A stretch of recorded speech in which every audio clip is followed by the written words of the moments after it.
नमस्कार, घरचा स्वादमध्ये सर्वांचं स्वागत आहे। आज आपण घेऊन आलो आहोत वांग्याचं भरीत। या प्रकारे इथे मी एक मोठं वांग घेतलं आहे आणि आपण वांग्याला असे काप करून घ्यायचे आहे।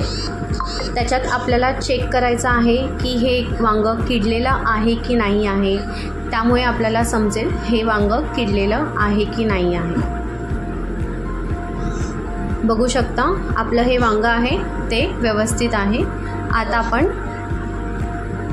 वांग फ्राय करून घेऊया।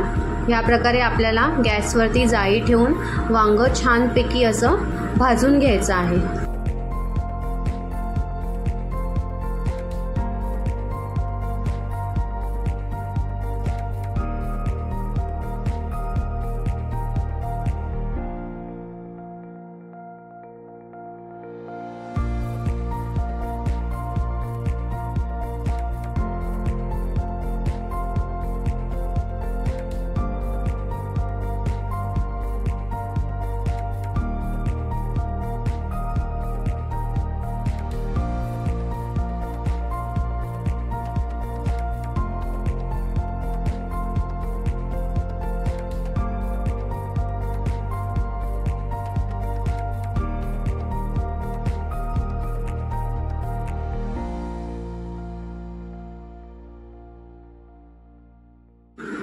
आता आपण पाहू शकता मी आता हे सुरीने चेक करून घेते की आपलं हे वांग आहे ते छान असं भाजलेलं गेलं आहे का।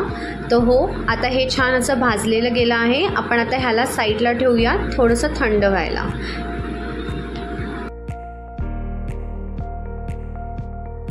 आता हे वांग थंड झालं आहे आणि ह्या प्रकारे मी ह्याचं वरचं जे साल आहे ते मी काढून घेणार आहे।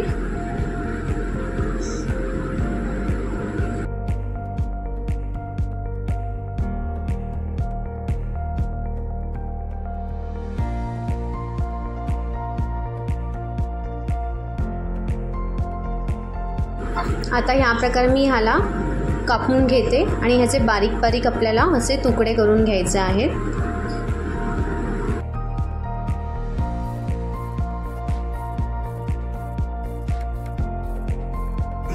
आता आपल्याला आपल्या तिखटानुसार मिरच्या घ्यायच्या आहेत। मी इथे एक साधारण 5 ते 6 मिरच्या घेतलेल्या आहेत आणि मी ह्या ठेचून घेत आहे, कारण आपण जेव्हा वांग्याचं भरीत करतो तेव्हा ठेचून घेतलं तर त्याची टेस्ट अजून छान अशी चवीदार होते।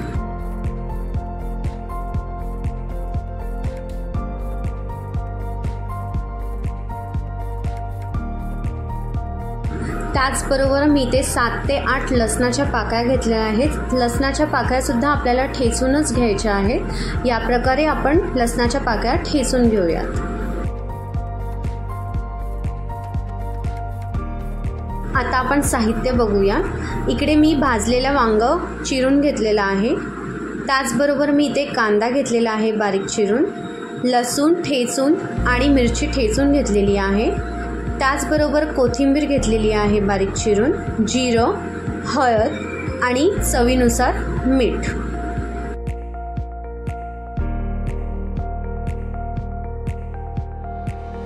सर्वात प्रथम आपण कढई ही छान अशी तापवून घेऊयात आणि मग त्याच्यामध्ये आपण फोडणीसाठी तेल यूज करूया।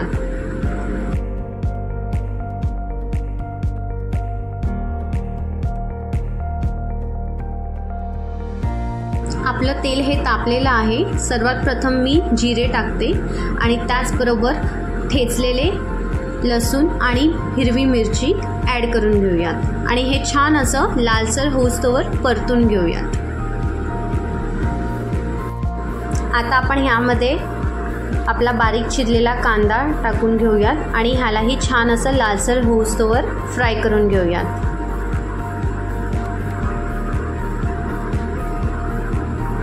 आता हा आपला कांदा लालसर झालेला आहे। त्याच्यात आता मी एक स्पून छोटंसं टेबलस्पून मी आता हळद ॲड केलेली आहे आणि परतून घेतलेलं आहे। आता आपण जे वांग चिरून घेतलेलं होतं ते आता मस्तपैकी ह्याच्यामध्ये मिक्स करून घेऊयात आणि त्याचबरोबर मी ह्याच्यावरती थोडंसं कोथिंबीर आणि मीठ ॲड करणार आहे।